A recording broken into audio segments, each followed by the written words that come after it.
Only crowned heads will hold the totem true. First is one who killed, but did not kill another. Second is one who is too devoured by its young. Third is one who made one slave and many free. Fourth and fifth are two who compete for mud. Sixth is one who brings a home to the homeless. Seventh is one who lords all, but does not lord at all. That was a poem written by Nulfaga, the Mad Witch of the Rothgarian Mountains. It talks about the 7 worthy factions who have emerged as potential claimants to the legendary artifact called the Numidium in 3E 417.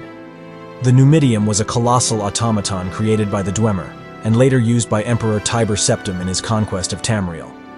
In order for Numidium to function, the Emperor's battle mage, Zurin Arctis, created 2 legendary artifacts. One was the Totem of Tiber Septim, which allowed its bearer to control Numidium. The second was the Mantella, a huge gem containing the life force of a powerful individual and used to power the golem. According to legend, Zurin Arctis used his own heart to power the Mantella, but objected to Numidium's further use after Tiber Septim united Tamriel. While trying to reclaim his heart, both he and Numidium were destroyed in the process, and the totem and Mantella were lost.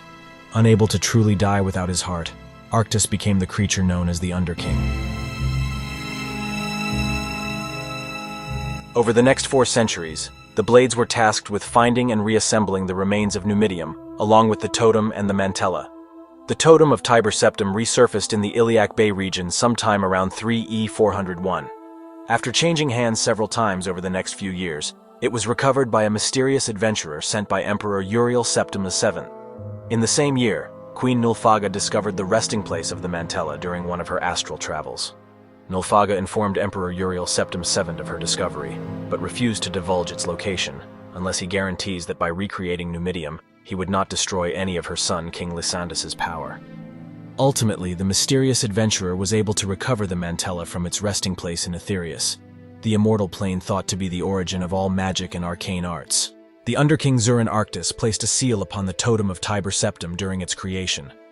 Only those of royal lineage or with a special supernatural affinity would be deemed worthy of wielding its power. All others would be killed if they attempted to activate Numidium. 7 worthy factions emerged as potential claimants for the artifact. These were the kings and queens of Sentinel, Wayrest, and Daggerfall, who wanted to use Numidium to become the dominant power of the Iliac Bay. Mannimarco, the king of worms, who wanted to use the Numidium's power to transform himself into a god. The Underking, who wanted to reclaim his heart. The warlord Gortwag Gronagorm wished to recreate the orcish homeland of Orsinium. And finally, Emperor Uriel VII and the Blades planned to use Numidium to pacify rebellious kingdoms all over Tamriel. Amidst all of this political rivalry, the mysterious adventurer, the bearer of the totem of Tiber Septim, activated Numidium. This resulted in a miracle that occurred between the 9th and 11th of Frostfall in 3E 417. That phenomenon is called the Warp in the West. This miracle was a realignment of time and space in response to activating Numidium. This appeared to make the normal continuity of reality impossible. To some observers, the days merged into one, with no explanation for the missing time.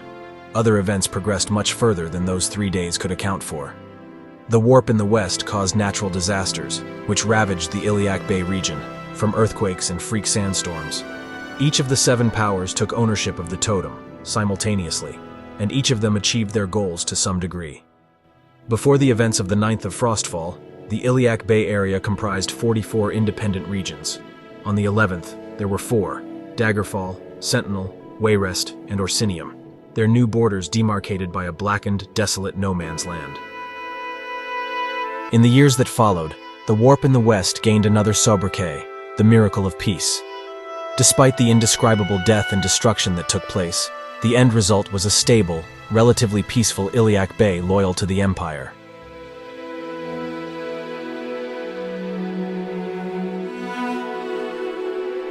The events of the warp in the west correspond to the 7 possible outcomes of the main quest in Daggerfall. The idea is, instead of there being one canon ending that leads to future games, every ending happened at the same time. The warp in the west in the Iliac Bay area caused the distortion of time.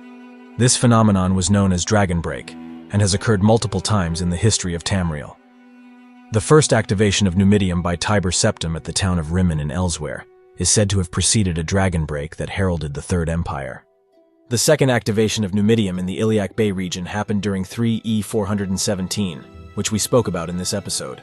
It is speculated that some of the events surrounding the Battle of Red Mountain and the disappearance of the Dwemer around 1E700 may also be explained by a dragon break. Mannimarco, god of worms, says this about the dragon break.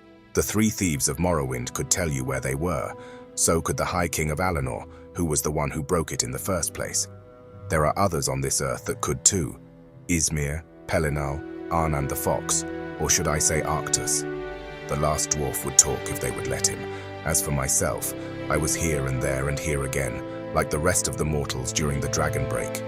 How do you think I learned my mystery? The Marukati selectives showed us all the glories of the dawn, so that we might learn simply, as above, so below. The reference to the three thieves of Morrowind is about the tribunal gods, Vivek, Almalexia, and Sotha-Sil. Did they know about the dragon break? The last dwarf is Yagrim Bagern, who is the last known living Dwemer. We meet him at Telfir when playing Morrowind. One of the most significant results of the Warp in the West event was Mannimarco's successful apotheosis, which resulted in the creation of the Necromancer's Moon, or the Revenant, Mannimarco's divine body.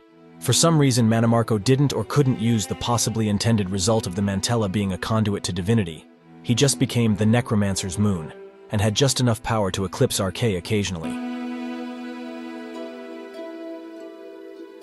That was the Warp in the West, a series of inexplicable and paradoxical events that occurred throughout the Iliac Bay region in 3E417, which resulted in major political changes in the region that had far-reaching ramifications in all of Tamriel.